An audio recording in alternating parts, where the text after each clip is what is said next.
She had seen blood before, on her hands after scrubbing floors, on her knees after falling as a child, but never like this, never the thick, dark red dripping onto her bedsheet from a stranger's shoulder. The young maid, Alina, froze in the doorway of her small rented room, her heart slamming against her ribs. The man lying on her floor looked half dead. His expensive black shirt was torn, his breathing ragged, and a guna god, an actual guna, was clutched weakly in his right hand. For a moment, she thought she was dreaming, but when he groaned and tried to push himself up, the world snapped back into sharp, terrifying focus.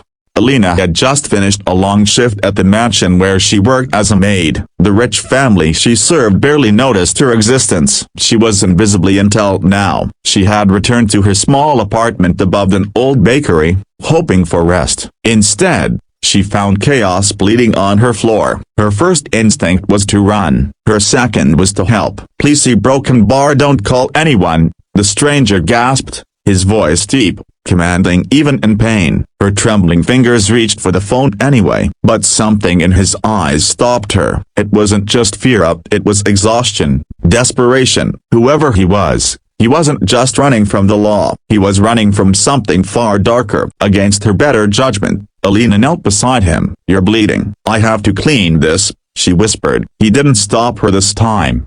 Hours passed as Alina tore strips from her bedsheet, cleaning his wound with the trembling focus of someone who didn't know what else to do. He said little, only wincing and gritting his teeth as she stitched the gash with the sewing needle she used for her uniforms. She had never done anything like it before, but something in her, a strange mix of fear and compassion, kept her steady. When she was done, he finally spoke. "Why did you help me?" She looked at him, her brown eyes wide. "Because no one else would." He smiled faintly, the kind of smile that looked foreign on a face made for power, not tenderness. "You don't even know who I am." "I don't need to." But she would find out soon enough.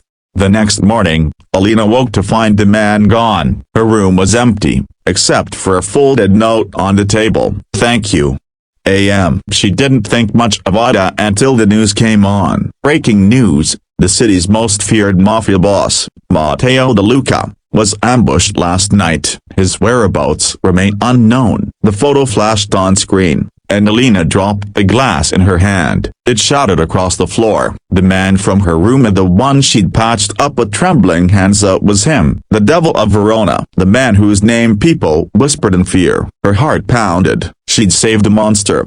Days turned into weeks. Life returned to its dull rhythm of cleaning, scrubbing, serving. But sometimes, when she walked home late at night, Alina felt eyes on her. Not the eyes of a predator, but of a guardian. Once, she thought she saw a black car parked at the corner of her street. Another night, a single red rose appeared on her doorstep. Then one evening, as she stepped into her room, he was there again. Matteo stood by her window, his arm fully healed, his presence sharp and cold as winter. "You shouldn't leave your door unlocked," he said softly. Alina's breath caught. "You shouldn't break into people's homes." He smirked. "You saved my life. I needed to see you again."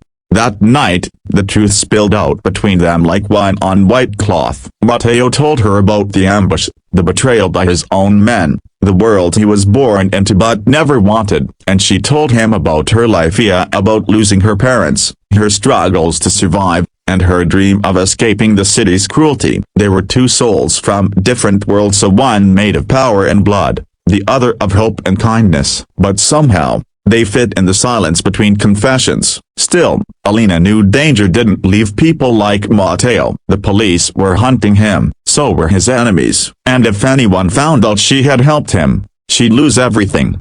One night, the danger came crashing in. A group of armed men broke into her building, shattering glass and kicking down doors. Matteo had been followed. As bullets ripped through the air, he shielded Alina, dragging her behind the bed. "Stay down," he barked, firing back. The noise was deafening. The wall shook, and when it was over, two of his attackers lay lifeless on the floor. Matteo was bleeding again, this time worse. Tears filled Alina's eyes as she pressed against the wound. "You'll die if you don't stop this." He looked at her, his expression soft for the first time. Then promise me something, a broken bar if I don't make it. Don't be afraid to live, Alina. You showed me what kindness feels like. Don't lose that. But fate, for once, was merciful. Matteo survived.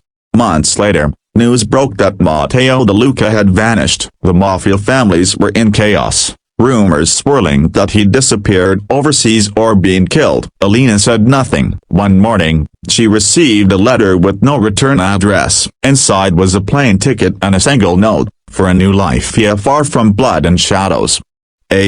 She never used the ticket. Instead, she stayed where she was, opening a small flower shop. People came and went, buying lilies and roses, unaware of the story hidden behind her calm smile. But sometimes, late at night, when the wind rustled through the open window, she could almost hear a familiar voice sigh, "You saved me, Alina," and she would whisper back, smiling softly, "You saved me first."